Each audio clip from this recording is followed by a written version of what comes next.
How are you? Good, how are you? I'm doing well, thank you. A little more up there. Alright. Cell phone charger back there if you need one. Perfect, thank you so much. You're very welcome. It's a beautiful day in Chicago today. Gonna go out and do something fun? Oh no, I'm just going to work today. Work? You should quit. Today's too nice. Right? Too Yeah. nice. Thankfully I get off at 5, so hopefully nice. I'll still be able to enjoy some of the sunshine. Oh, absolutely. I live over here by the Granville stop, and I'm like, I should go to the beach today. I don't want to do this. Oh, you know? for sure. Yeah, drop me off and clock out. Yeah, exactly. That's what I want to do. Yeah, no, today would be a perfect day for that. And the lake's probably just starting to warm up now, Yep. so feel good. Yeah. Yeah, I love How long have you been going at it this morning? Actually, you're my first passenger. Oh, nice, okay. Yeah, and honestly, I do this for fun. I don't do it for money. Like Okay. this is how I see the city, and I talk to people. I work from home. I work in tech. Oh, okay. So it's like, oh, here's how I socialize. This is what I do. I'm a comedian, and I do this. That's great. Yeah. That's awesome. Right? So it's like on days like this, it's very tempting to just be like, no, I'm gonna. Yeah, I don't blame you. Especially if you're not having to do it for money, really, you know? Right? Yeah. Like, Who knows? You can make some friends at the beach today. That's true. Hey, maybe I'll try and be social. I feel like I try and not be approaching to people because I'm huge. I'm 6'3" and I'm like 2, Okay. right? I'm a big football player guy. So I give people space because I feel like I shouldn't get too close, Well, that's very sweet of you. I try. I'm sure, though, if you approached with a smile, though, all that intimidation would be gone. Maybe, yeah, that might work. I always say I have a dog. She's an English bulldog, so she looks kind of like, like mean. Yeah. But she's the sweetest dog in the world. She gets so sad when people won't pet her. Oh. And so I'm like, maybe I'll get like a little flower to put on her so people will know she's. So I'll wear a flower too. That way people know I'm friendly. I love that. That'd be a great idea. Yeah. How long have you been in comedy for? Let's see. I started in 2019, but then I Okay. took all of the pandemic off because I have a daughter. I didn't want to get her sick with COVID, but she gave me COVID 4 times. Oh, So, okay. right, I'm like, what? I should get back at it. Yeah. Well, I'm not saving anybody here. So, yeah. So, I just started again in April. Oh, nice. April this Okay. year, yeah. Where have you been performing, if you don't mind me asking? A lot of open mics. One mic I've been getting up to, and you can take a look at them on Instagram. It's Make Me Laugh Shy. They have an open mic. It's actually not far from here. Oh, okay. I'm trying to remember the streets. It's on Lincoln, but I want to say 5 minutes from here. Okay, so not too far. Actually, pretty close to where I'm driving, I think, actually. Yeah, so it's really great. It's an open mic. We're always getting people to go, but, open mics, they're working on jokes, so they're not as funny as you'd expect. But they also do a showcase. So they had, next week they're doing a showcase where it's like a paid comedy, and the people do a lot of really fun stuff, too. So it's a new little venue, so it's a lot of fun. That's awesome. Yeah, before that, I went up at Hamburger Mary's, but Hamburger Mary's closed, and then there was a bar next to Hamburger Mary's that I went to that closed. Bar North in Wicker Park I've done. Another one in Boys Town I'm forgetting the name of. So there's a few different places that I've gone to. I'm definitely trying to get back to more finding where they're at and going to them. Yeah. That's really cool. How old were you when you got into comedy? Oh gosh, 33. So 33, I started way late, yeah. Hey, I say if you're still alive and kicking, there's never a time that's too late to do what you want to do. Pursue what makes you happy. That's such a great point, and that's really it.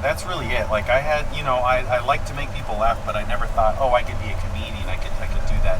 But also, I call myself a comedian, but somebody else said maybe a humorist was the right word. Okay. Because I do stand-up comedy and I make the jokes, and that's part of it. But also, again, why I said I do this for fun, I have a show where I interview people while I drive them around. It's called GettingInCarsWithStrangers. Oh. And so I blur all this out. You have no idea who's there. It's on YouTube, but it's like that's what I love to do.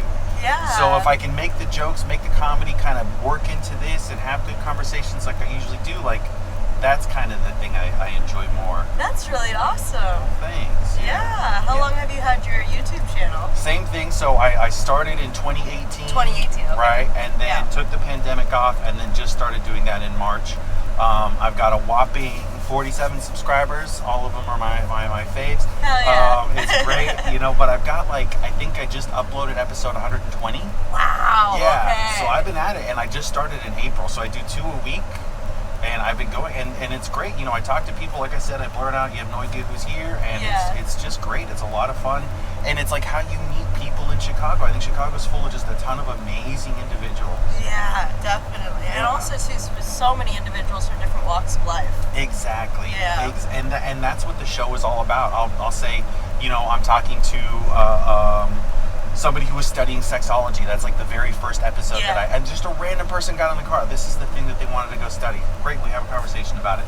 I talked to people about religion, about philosophy, about theology. I really, because we had, gay pride recently, I just happened to pick someone up. We talked an hour. He's Indian. He talked about coming out to his family, about Indian culture, about, his thoughts were originally about like transgenderism and people identifying as maybe non-binary or whatever whatever. And he's like, it's too much. He says they're going to get all this hate, it's too much. But I was like, people need to represent themselves. I think we're trying to progress with society and move that. He's like, you're absolutely right. Then we talked about war, and we talked about religion.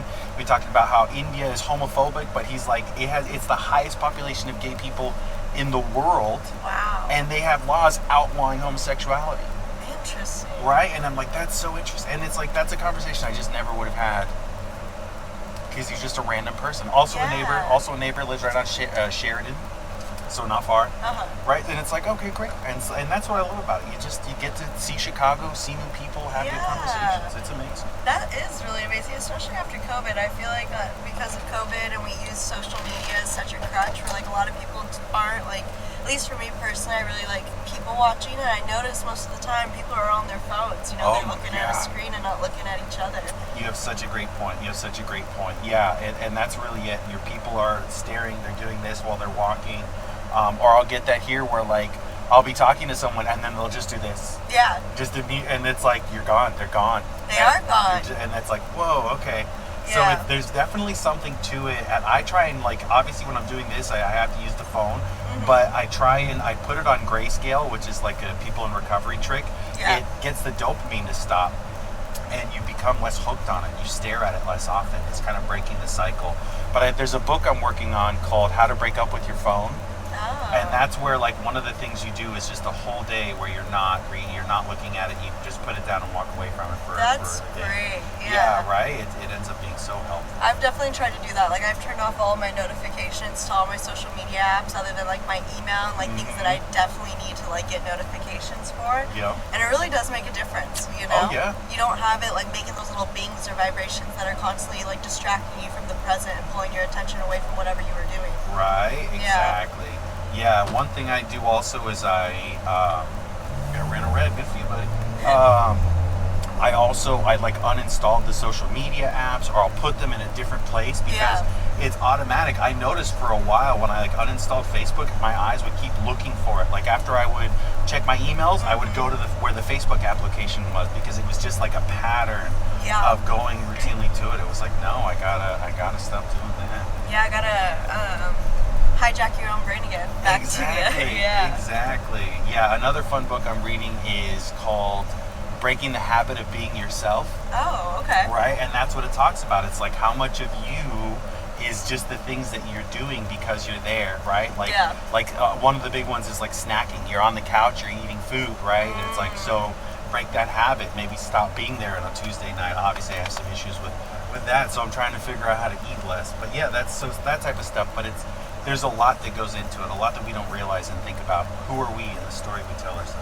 Yeah, I think it's also really interesting how like our brains are so associative. We're like, couch equates to snacking. So even if you're not hungry, it's such a habitual routine. Yep. Where that's where you just automatically do because your brain thinks couch and it equates that to eating. Exactly. Yeah, exactly. Yeah, there's a phrase neurologists say neurons that fire together wire together. Where if they constantly get fired up at the same time, then this is where it would be. Yeah. Yeah. Crazy how powerful our brains are. It really is. It really is. And then like you see, you have to hijack it or it'll hijack you. It's one of those things. You gotta find it. Yeah, because we're constantly looking for that dopamine. Exactly. Turns out, we're not hunting and fighting anymore. So now we have the phones because that's all that stuff was like when we were tribal species, when we had to spend all day growing and foraging. That's where it mattered. But we don't do any of that anymore. No, we do not. We can get it delivered to our door. Yeah.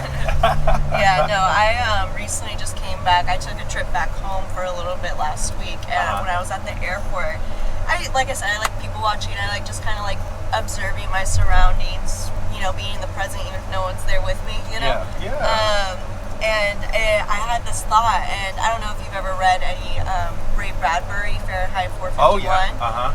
I was thinking of like the seashells and the screens in the wall that people keep them glued to, and like, you know, you can talk to family, you can get a constant like feed of something. Yeah. And I was just like, wow, these like screens in our walls that he was talking about really manifested into our pockets. Yes. Yeah. And it's just, I don't know, I find it so interesting how you can make those correlations between certain dystopian novels that were written back in like, I don't know, like the 40s, 50s, you know? Yeah. And see it to where it got led to today, you know? Oh yeah. Yeah, and it's like these books were not meant as a blueprint. These were not supposed to be directions to follow. Exactly, yeah. They were the warnings, and we just went 100% wrong way with that. Yeah. Yeah. I think it's also kind of a testament to how our education system is just becoming like worse and worse with how much we keep on continuing to fund it, because these books get taught in like high school, junior high level, and it's meant to provide critical thinking. Right. You know, but because we're not encouraged to read anymore, most of our reading is happening on a tablet or on an iPhone or whatever, like I feel like kids aren't retaining it as much because they don't see the correlations themselves, and they may not even necessarily be taught to see that correlation in their everyday society. Oh yeah, know? and in school they're not taught to read it and understand it. They're taught to memorize it and regurgitate exactly. the answer. Yeah. So it doesn't become something intrinsic to them. It's just a thing they had to read to get the grade on. Yeah, it was just an obligation. Yeah. It's really unfortunate, and you bring up a very great point about that. Yeah. What do you think we got to do to educate people correctly? You know what? I think that it's just really like providing more money into these resources and not defunding them, and putting back money into the arts too, because I generally feel like it's a tactic to attack the arts. We saw that in so many world wars, you know, they went after our literature, and like, you know, the amazing thing, some people see it as a waste of time because it's not feeding the beast that is capitalism, but honestly, it's what feeds our imaginations, and that's the only way that we can think up a new world, is if we're continuously feeding the imagination, and children feel like they can like think of something bigger and grander than just the spot them where they're like, you know, stuck at, or that they're limited to. Yeah, absolutely. I think it's intrinsic. That's what makes us us, is that creativity and that thought process and thinking and imagining. So that's a great point, because you're right. We're not taught that. We're grade people like their meat in school. You know, you give them A, B, C, just like food, and it's like, well, this becomes a product. I actually, my last passenger last week was a teacher. And so we got to talk about exactly that, about the educational system, about funding, about how you know, the different things she likes. I think she teaches like 5th grade or something like that, which is what my daughter's age. So it's like, that's the question. It's like, what can we do at that point when they're that young to facilitate that growth and not stifle it? Because in schools, obviously teachers are overloaded, they're underpaid. All they can do is try and manage a group of 30 children, which I don't know if you have kids or have had to deal with kids, but that's damn near impossible. It is, especially at that age group. Yeah, because all they want to do is play and have fun, and it's like, that's what we should be encouraging, because play is learning for children. Yeah. Not regurgitate and force and learn this thing, but it's like explore and come to these understandings. I think, it definitely sounds like something we need to do something with, but none of us have any idea because we're so poorly educated we can't think of it. Yep. And we're not encouraged to like create things, you know, unless it's for monetization. Right. And then that's what really sucks the soul out of it. Absolutely. Yeah. Absolutely. Yeah, and I was having that conversation with someone where it's like all of America is that. It's like there's nowhere you can exist for free. You can't just, you're either working or at home consuming something, some product, something. Yep. That's the cycle. Like you said, it's a beast, it's a monster, it's a blood machine that just grinds you and feeds off of whatever you can give it. Yep, and they just want us to continue to be a cog in it. That's exactly it. Well, it was a pleasure talking to you. Likewise, this was so fun. You have a great day. Yeah, you too. I hope you get some time to go to the beach. Yes, I'm gonna need it. Thank you.